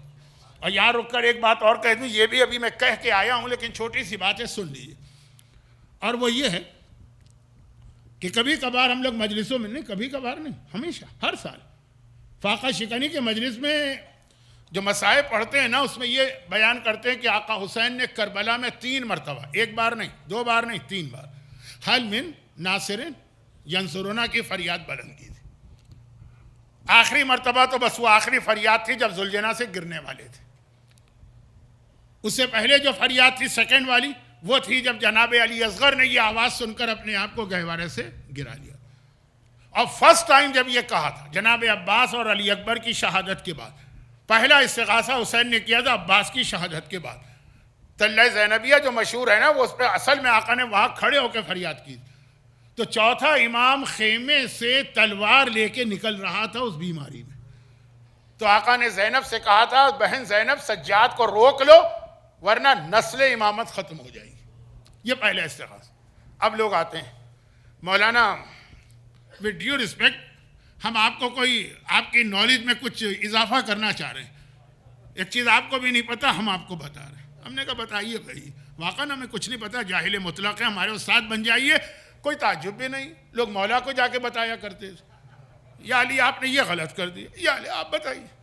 کہا کہ یہ جملہ ہی غلط ہے، کیونکہ کربلا میں 5واں امام تھا۔ میں نے کہا میں نے تو ساری زندگی 5ویں امام کی ولادت 1 رجب کا جشن پڑھا ہے، 7 ذی الحجہ کو ساری زندگی 5ویں امام کی شہادت کی مجلس پڑھی ہے، پچھلے 40-50 سال سے تو مکے میں مجلس پڑھتا ہوں، 7 کی تاریخ مکے میں آتی ہے نا، تو مجھے تو معلوم ہے کہ تھے وہ 57 میں پیدا ہوئے، کربلا 61 میں ہوئی ہے، 4 سال کے تھے۔ کہا تو پھر یہ جملہ غلط نہیں ہوا کہ آقا حسین نے کہا سجاد کو روک لو ورنہ امامت کی نسل ختم ہو جائے گی؟ وہ تو نسل تھی، چوتھے امام اگر شہید بھی ہو جاتے تو 5ویں تو آلریڈی پیدا ہو چکے ہیں نا، نسل باقی۔ میں نے وہاں بھی یہی جواب دیا جو میں آپ کو دے رہا ہوں کہ آقا نے یہ نہیں کہا تھا کہ نسل امام ختم ہوگی، یہ نہیں کہا تھا امام کی نسل، امامت کی نسل ختم ہوگی۔ کا فرق کیا؟ میں نے کہا فرق یہ کہ ایک ہوتی ہے امام کی نسل، ان کی اولاد، اور ایک ہے امامت۔ اب پیغمبر نے کہا ہے کہ امام 12 ہوں گے، ٹھیک ہے نا؟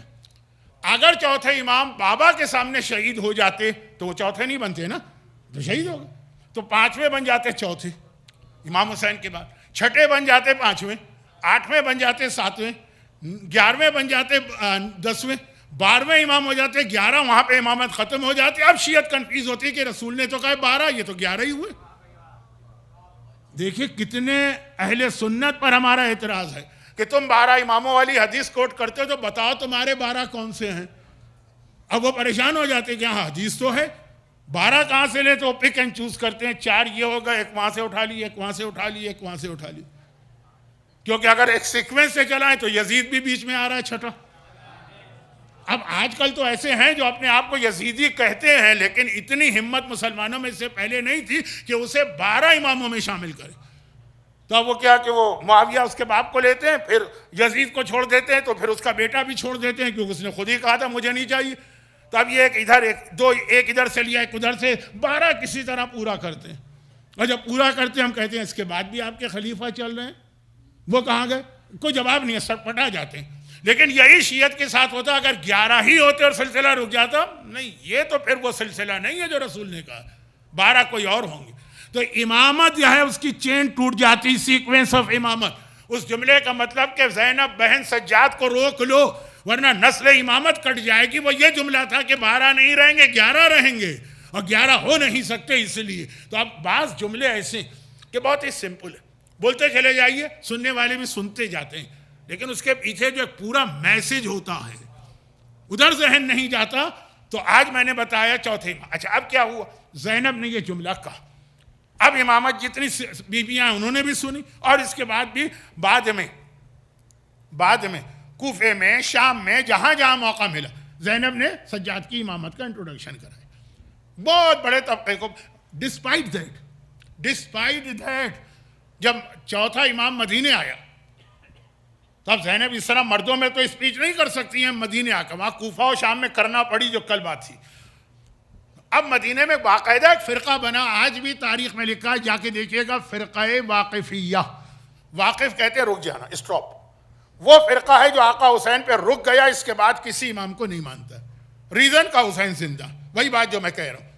اتنی جناب زینب کی قربانی کے باوجود شیعت بچی, ہم تک پہنچے 12 امام, لیکن ایک فرقہ پھر بھی بن گیا. یہ 2 بار بنا ہے, ایک کربلا کے بعد, ایک چھٹے امام کے بعد. چھٹے امام کا بڑا انٹرسٹنگ واقعہ ہے, کل سنیے گا. تو خلاصہ یہ کہ میں مصائب پر آ رہا ہوں. اب جناب زینب نے وہ ایک جملہ کہہ کر, ایسے بے تکے فرقہ واقفیہ ٹائپ کے تو ہر دور میں بنتے ہیں, لیکن وہ فرقہ پھیل نہیں پایا زیادہ کیونکہ جناب زینب کا جملہ. اور اگر باقی اسلامی دنیا میں جہاں تک زینب نہیں پہنچی تھی وہاں تک ہی اگر یہ عقیدہ گیا کہ حسین کیسے شہید ہو گئے, اس کے لیے ایک رول ہمارے سامنے آیا حسین کے چھوٹے بھائی محمد حنفیہ کا. اب وہاں بھی وہی جذباتی دلیل چلی. کیا دلیل چلی؟ حسن کے بعد حسن کا بیٹا امام بننا چاہیے, وہ کیوں نہیں بنا؟ حسن کا چھوٹا بھائی حسین امام بنا, تو یہ ایک سلسلہ ہے. تو اب حسین شہید ہو گئے تو ان کا چھوٹا بھائی محمد حنفیہ امام بننا چاہیے. یہ فرقہ بہت پھیل گئے. یہ کیونکہ اب دیکھیں دلیلوں کی بات کر رہا ہوں. آپ چونکہ پیدا ہوئے ایسے زمانے میں جب امامت کمپلیٹ ہو گئی ہے تو آپ کو کوئی کنفیوژن نہیں ہے. اگر اس وقت ہوتے, جو میں نے کہا نا, کچھ چیزیں ہم کو اچھی نہیں لگتی, ہم سوچتے ہیں کاش ہم اماموں کے زمانے میں ہوتے.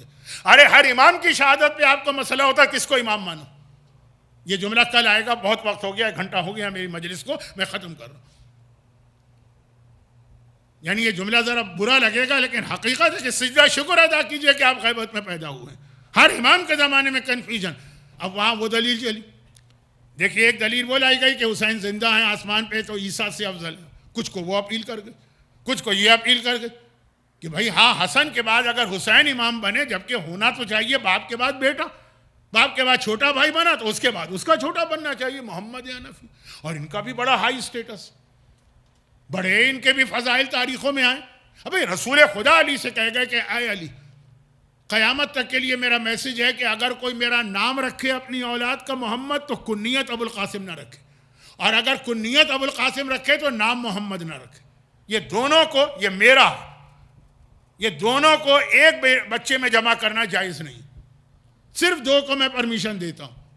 ایک جو تمہاری نسل کا آخری ہے, زمانے کے امام کا نام اور کنیت وہی رسول جیسے, چلیں سمجھ میں آگے. اور ایک تمہارے یہاں ایک بیٹا پیدا ہوگا محمد حنفیہ, اس کو میں پرمیشن دیتا ہوں کہ میرا نام میری کنیت ملا سکتا. یہ حدیث اور سمجھا گئی کہ جو امام کو پیغمبر نے پرمیشن دی وہ ان کو دی ہے, دیٹ مینس یہ بھی امام ہے. پورا فرقہ بن گیا. محمد حنفیہ نے منع نہیں کی, بننے دیا کہ کیا مطلب؟ وہ تو زندہ ہے نا, لوگ ان کی امامت کے قائل ہو رہے ہیں, وہ خاموش بیٹھے, منع نہیں کرتے ہیں کہ میں امام نہیں ہوں, خاموش. پھر ایک چیز اس میں اور ہو گئی, یہ ہسٹری ہے، لیکن کیا کروں، وقت بہت زیادہ میں نے شروع میں لے لیا آپ کا. وہ واجبات تھے، ہسٹری واجبات نہیں ہے. آخری جملے ایک چیز اور اس میں ہو گئی، وہ یہ ہے کہ اسلام کا ایک اصول ہے کہ اگر کوئی آدمی مارا جائے تو اس کے وارثوں کا حق ہے بدلہ، وارثوں کا، عام آدمیوں کا حق نہیں، وارثوں کا. آقا حسین کے دشمنوں پر جب مختار نے بدلہ لینا شروع کیا تو چوتھے امام انوالو نہیں ہوئے، محمد حنفیہ انوالو ہوئے. محمد حنفیہ سے پرمیشن لی مختار نے، بلکہ گئے تھے پہلے چوتھے امام کے پاس، کہا جاؤ محمد حنفیہ کے پاس، ان سے بات کرو. اب محمد حنفیہ کی پرمیشن سے مختار نے جہاد کیا. یہ اور کنفرم ہو گیا کہ دیٹ مینس محمد حنفیہ اصلی وارث ہیں حسین کے، چوتھے نہیں ہیں، انہوں نے منع کر دیا. اب ایک ہی چیز کو جو ہے نا ایک اینگل سے دیکھیں تو کوئی اور نتیجہ، دوسرے اینگل سے دیکھیں کوئی اور نتیجہ. ہمارا اینگل کیا ہے؟ ہمارا اینگل یہ ہے کہ جو امام کا حق ہے، امام ہر کام اپنے ہاتھ سے نہیں کرتا ہے، وہ اپنے نائب بناتا ہے. جیسے مرجع آغا سیستانی ہر کام نہیں کرتے، اپنے وکیل رکھتے. یہ وکیل سیستانی کی جانب سے ہیں، اس لیے قابل احترام. تو ہم نے کہا چوتھے امام نے محمد حنفیہ کو پرمیشن دی، یعنی اپنا وکیل بنا دیا کہ میٹر یہ دیکھیں گے. تو امامت چوتھے کی ہے، وکیل ان کو بنائے. دشمن کہتا ہے کہ نہیں، جب چوتھے کی نے ان کی طرف بھیجا تو یہ میسج دیا کہ میں وارث نہیں ہوں، اصلی وارث ہی ہے. امام کا وارث امام ہوتا ہے، تو محمد حنفیہ امام. اب ان کو چوتھے امام کے اتنے جملے سے کہ مختار کے مسئلے کو میرا چچا حل کرے گا، محمد حنفی کی امامت اور پکی ہوگی.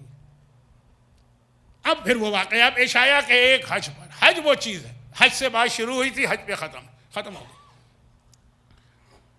حج پر ہی ختم ہو رہی ہے بات. حج کے موقع پر ایک ایڈوانٹیج یہ ہے کہ پوری اسلامی دنیا کے لوگ آتے ہیں، اتنا کراؤڈ اور ایسا ڈائیورسٹی والا کراؤڈ کہ وہاں پہ اب جیسے مدینے میں امام کوئی بات کہیں تو مدینے والے ہوں گے، یا کوفے میں کہیں کوفے والے ہوں گے. حج میں انڈیا والا بھی ہے، پاکستان والا بھی ہے، ایران والا بھی ہے، عراق والا بھی ہے، لبنان والا بھی ہے، امریکہ والا بھی ہے، کینیڈا والا بھی ہے، جرمنی والا بھی ہے. سب جگہ کے 2-2 4-4 10-10 100 کا گروپ ہے، ہر جگہ کا آدمی. ان کے سامنے جو میسج دیا جائے گا وہ سب سنیں گے. اور یہ پہلے ایک بہت عام بات تھی، ابھی بھی ہے، کہ جب کوئی مسافر واپس آتا تھا تو لوگ اس سے پوچھتے تھے کہ سفر کی ذرا کوئی حالت بتاؤ، کیسا رہا سفر، کیا ہوا وہاں. آج بھی، آج وہ ویلاگ بن جاتے ہیں اس کے اوپر. ابھی حج کر کے آئے نہیں، بلکہ مکے ہی میں ویلاگ احرام ہے اور کنکر مار رہے ہیں اور پتہ نہیں ہر چیز کا. فرشتوں کے بعد ریکارڈ نہیں ہے، لیکن یہاں ویلاگ میں اس نے ہر چیز محفوظ کر لی. مثلا وہ یہی ہے نا. تو اب جب یہ قافلے واپس جاتے ہیں لوگ پوچھتے ہیں وہاں کیا ہوا مکے میں. یہ واقعی کہ حجر اسود جہاں پہ سب سے زیادہ کراؤڈ ہوتا ہے، بھئی حج تو پورا کراؤڈ ہے، لیکن حجر اسود پہ تو سارا کراؤڈ ہے. وہاں پہ محمد حنفیہ اور چوتھے امام جمع ہوئے. اب پوری پبلک کے سامنے بات ہو رہی ہے کہ کون امام برحق. محمد حنفیہ اب تک اس لیے سائلنٹ تھے، اور لوگ کرنے کچھ عرص. دیکھیں جملہ یاد رکھیے، بہت اہم ہے.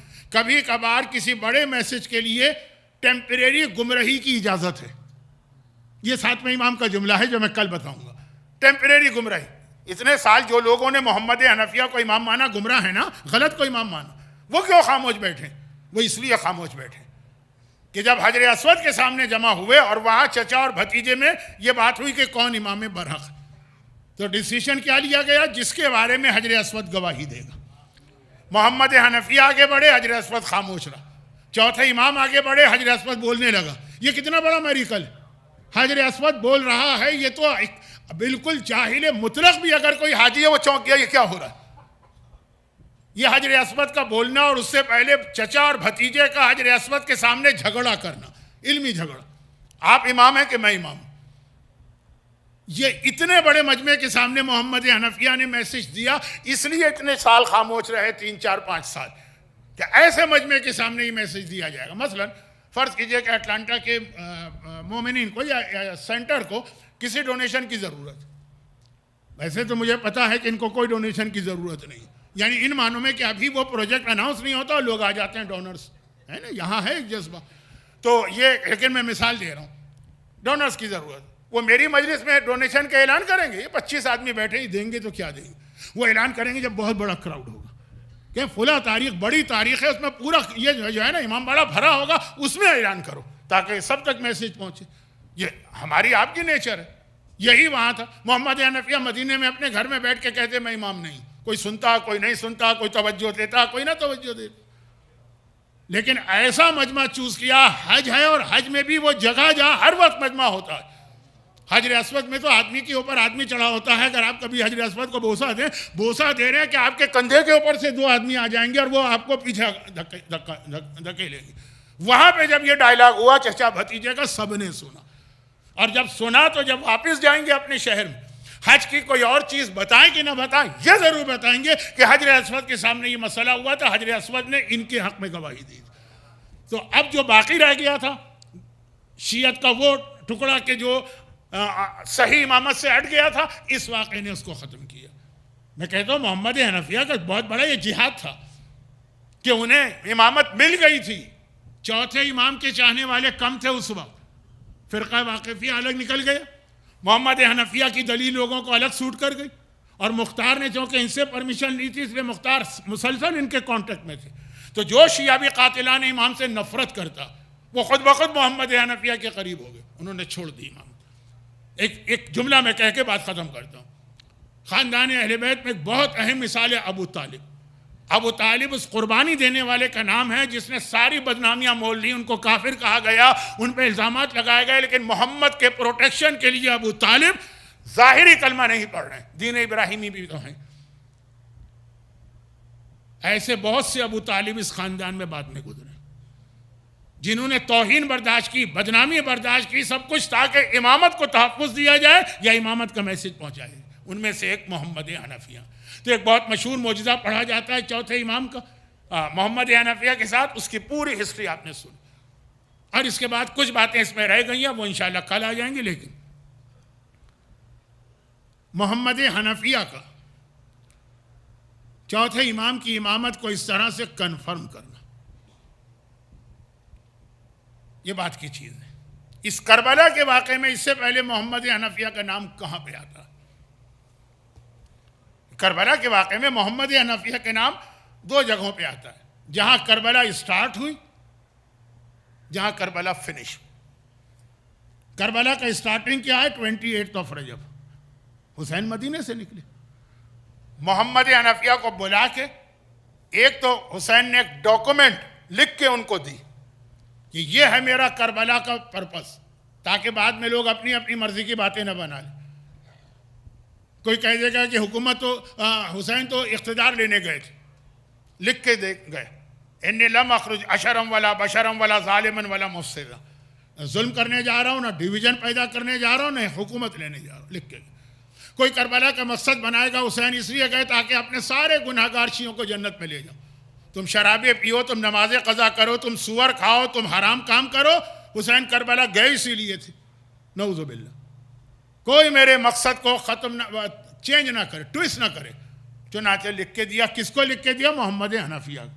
خالی لکھ کے نہیں دیا, ساتھ میں ذوالفقار رکھوا کے گئے. یہ وہ خدائی تحفہ ہے جو کسی دشمن کے ڈاکو کے ہاتھ میں بھی نہیں جا سکتا. اور کچھ اور تبرکات انبیاء, 9 چیزیں تھیں. محمد حنفیہ کو کسٹوڈین بنا گئے, امین. میرا بیٹا سجاد آئے گا یا آپ ان کو دیجئے گا. یہاں سے کربلا شروع, اور ختم کہاں؟ وہاں بھی محمد حنفیہ سامنے آتے ہیں. کہاں ختم ہے؟ زینب اپنا جہاد سجاد کے ساتھ مل کے کمپلیٹ کر لیتی. پھپھی اور بھتیجا مدینہ واپس آ رہے ہیں. کربلا میں اسٹے کیا 40 کو, اور پھر مدینہ میں پہنچ گئے. ام کلثوم کی نگاہ مدینہ کی دیواروں پہ پڑی, بے اختیار فریاد کی, مدینہ تو جدنا لا تقبلینا, اے نانا کے شہر ہم کو قبول نہ کر, اب ہم اس قابل نہ رہے کہ تیرے اندر آ سکے. جہاں سے مدینہ کی دیوار نظر آئی, زینب کبریٰ نے کہا سجاد بیٹا, زینب اب شہروں میں رہنے کے قابل تو نہیں, یہیں پہ قافلے کو بٹھا دو, یہیں پہ خیمے لگا دو, ساری زندگی زینب شہر کے باہر انہی خیموں میں رہے. آج بھی وہ جگہ مدینہ میں موجود ہے, آج بھی جگہ مدینہ میں موجود ہے. جو مسجد غمامہ ہے نا, جہاں آپ زیارت کرتے ہیں, اس سے سامنے نظر آتی ہے وہ جگہ جہاں پہ یہ قافلہ رکا تھا. بلکہ اندر وہاں مسجد بھی بنی ہے جہاں یہ قافلہ رکا تھا, اور زینب نے کہا تھا کہ اونٹ بٹھا دو. سجاد امام وقت ہے, لیکن امام وقت ہونے کے باوجود پھوپھی زینب کو کوئی حکم نہیں دے سکتے. شرن اختیار ہے, لیکن زینب کا اسٹیٹس جانتے. پھوپھی نے کہا خیمے لگا دیے. اب سجاد کیا کرے؟ ایک چیز معلوم, کہ میں رتبے میں زینب سے بڑا ہوں، امام ہوں، رشتے میں بھی چھوٹا ہوں، ایج میں بھی کم ہوں۔ اگر کوئی ایسا آ جائے جو زینب سے ایج میں بھی زیادہ ہو، رشتے میں بھی زیادہ ہو، علی کی بیٹی اس کے احترام میں اس کی بات مانے گی نا، تو قافلہ تو وہاں روک لی۔ آج بھی آپ جائیے وہاں پہ انبریہ میں یہ جگہ موجود ہے، میں ابھی 1 مہینے پہلے زیارت کرا کے آیا ہوں۔ تو اب قافلہ ٹھہرا دیا، بشیر کو بلایا اور عباس کا علم دیا، نہیں، بشیر کو بلایا اور کہا کہ جاؤ مدینہ کے اندر اور جا کے اعلان کرو کہ حسین کا قافلہ آ گیا۔ بشیر نے کہا لیکن میری بات کون مانے گا؟ کہا یہ علم عباس لے کے جاؤ، یہ تمہارے ہاتھ میں ہوگا تو ہر آدمی تمہاری بات مان لے گا۔ سجاد کے مصائب چل رہے ہیں لیکن آج محمد حنفیہ کے ساتھ ملا کے مصائب پڑھ رہا ہوں، اور بشیر کہہ رہا ہے میں علم لے کے مدینہ میں انٹر ہوا مسجد غمامہ کی سائٹ سے، میں آگے بڑھ رہا ہوں اور جگہ جگہ رک کے اعلان کر رہا ہوں۔ ایک جگہ میں نے دیکھا کچھ ینگسٹر یوتھ کھڑے ہوئے باتیں کر رہے تھے، میرا اعلان سنا رک گئے، میں نے ریپیٹ کیا، ایک دوسرے سے کہنے لگا ذرا جلدی سے چلو ہمارا دوست علی اکبر بھی آ گیا ہو۔ میں خاموش، مجھے مولا کی طرف سے کچھ اور کہنے کی اجازت نہیں تھی۔ میں اور آگے بڑھا یہاں تک کہ محلہ بنی ہاشم کے بیچ میں پہنچ گیا۔ علم میرے ہاتھ میں ہے، میں اعلان کرتا ہوں کہ اے بنی ہاشم کے محلے والوں، حسینی قافلہ آ گیا۔ وہ کہتا ہے کہ جیسے میں نے اعلان ابھی شروع کیا ہے، گھر کا دروازہ ایسے کھلا جیسے کوئی ہر وقت دروازے پہ کھڑا رہتا، اور ایک چھوٹی سی بچی جو پورے حجاب کے ساتھ ہے وہاں سے جھانک کے مجھے دیکھتی ہے، میرا اعلان سنتی ہے۔ میں نے دوبارہ اپنا اعلان ریپیٹ کیا، بچی نے گھر کے اندر منہ کیا، کہا چچا محمد حنفیہ میرا بابا واپس آ گیا، ذرا جلدی مجھے بابا سے ملانے لے جائیے۔ میں سمجھ گیا یہ حسین کی ننھی بچی فاطمہ صغرا جو ہر وقت دروازے پہ کھڑی اپنے بابا کا انتظار کرتی تھی، لیکن میں خاموش رہا۔ مجھے ایسا لگا کوئی میرے گھٹنے پکڑ کے دبا رہا یا ہلا رہا۔ جھک کے دیکھا ایک چھوٹا سا بچہ کھڑا، میں نے کہا بیٹا تمہیں کیا ہوا ہے جو اس طرح میرے گھٹنے ہلا رہے؟ کہا ایک بات تو بتا، میرے بابا کا علم تیرے ہاتھ میں کیسے آ گیا؟ میرا بابا کہاں ہے کہ یہ علم تیرے ہاتھ میں پہنچ گیا؟ میں سمجھ گیا یہ عباس کا یتیم ہے، لیکن کیا اس کو جواب دوں؟ کہا صاحبزادہ یہ سارا قافلہ چل رہا ہے، تم بھی ساتھ چلو۔ اور اب محلہ بنی ہاشم کے گھروں کے دروازے کھلے، زینب کی نانی رسول کی بیوہ ام سلمہ، کیا ایج تھی، وہ باہر آئیں۔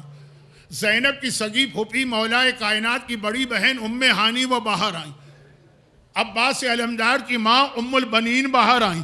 سجاد انہیں کو بلانا چاہتے تھے، اگر ام سلمہ آ کے کہیں، اگر ام ہانی آ کر کہیں، اگر ام البنین آ کر کہیں کہ زینب بیٹی آ جاؤ، تو زینب مجھے تو منع کر سکتی ہیں، ان کو تو نہیں منع کریں گی۔ ایک عجیب قافلہ محمد حنفیہ کی قیادت میں چلا، اور جہاں مدینہ ختم ہوا سامنے خیمے لگے تھے، ابھی یہ قافلہ خیموں میں گیا بھی نہیں، محمد حنفیہ نے چیخ ماری، ارے میں سمجھ گیا میرا بھائی مارا گیا۔ کیسے سمجھے؟ کہا یہ دیکھو جب میرا بھائی چلا تھا یہ سارے جھنڈے گرین کلر کے تھے، اب یہ سارے جھنڈے بلیک نظر آ رہے ہیں، کالے جھنڈے، دلیل ہے کہ میرا بھائی مارا گیا۔ قافلے میں داخل ہوئے، اور جیسے ہی داخل ہوئے ایک ہی سوال پوچھتے چلے، میری بڑی بہن زینب کہاں ہے؟ میری بڑی بہن زینب کہاں ہے؟ ہر ایک نے اشارہ کیا، جتنی بیویاں تھیں یہ خیمہ، یہ خیمہ۔ چنانچہ خیمے میں داخل ہوئے، وہاں زینب نہیں تھی، کوئی بہت ہی ضعیف بی بی زمین پہ بیٹھی ہوئی تھی۔ محمد حنفیہ نے جلدی سے نگاہیں نیچی کی، واپس ہوئے، کہا کہ اے ضعیفہ مجھے معاف کر دیجئے، میں تو یہ سمجھ کے آیا تھا یہ میری بڑی بہن زینب کا خیمہ۔ ہائے وہ ضعیفہ فریاد کرتی ہیں، بھائی محمد حنفیہ یہ آج کون سا دن آ گیا کہ بھائی اپنی بہن کو نہیں پہچان رہا ہے؟ زینب جو ابھی مرثیہ تھا نا میں کربلا میں برباد ہو گئی، آخری لفظ تھا، تو زینب لٹ کے آئی ہے نا شام سے، بھائی محمد حنفیہ آج کون سا دن آ گیا کہ بھائی بہن کو نہیں پہچان رہا؟ اور جب پہچانا تو تڑپ کے کہا، ارے میرا بیمار بھتیجا سجاد کہاں ہے، اسے اس کے باپ کا پرسہ دو۔ زینب نے کہا سجاد تو باہر نکلے، چاروں طرف دیکھا قافلے میں کوئی مرد ہے ہی نہیں، صرف ایک مرد ہے، لیکن محمد حنفیہ تو پورے خاندان کو جانتے ہیں، یہ کون مرد ہے؟ 70 سال کی عمر ہوگی تقریباً، سر کے بال سفید ہیں، داڑھی کے بال سفید ہیں، چہرے پہ جھریاں پڑی ہیں، کمر جھکی ہوئی ہے، اتنا بوڑھا تو میرے خاندان میں کوئی ہے ہی نہیں، لیکن وہی ایک ہے، قریب گئے، جا کے کہا کہ اے مرد ضعیف، یہ بتا میرا بھتیجا سجاد کہاں ہے؟ ارے وہ بوڑھا آدمی سڑپ کے کہتا ہے چچا انا علی ابن الحسین، میں ہی تو آپ کا بھتیجا سجاد ہوں۔ بس جیسے ہی سننا تھا، پرسہ دیتے ہوئے گلے سے لگاتے ہیں نا، محمد حنفیہ نے بھتیجے کو گلے سے لگایا، سجاد نے فریاد کی چچا ذرا آہستہ ذرا آہستہ۔ محمد حنفیہ نے کہا کیا بات؟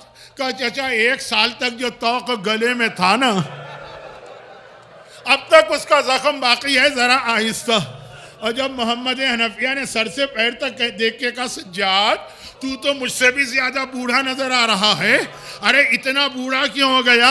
صرف ایک لفظ کہا، چچا الشام الشام الشام، یہ شام کے مصائب ہیں جنہوں نے مجھے جوانی میں بوڑھا کر دیا۔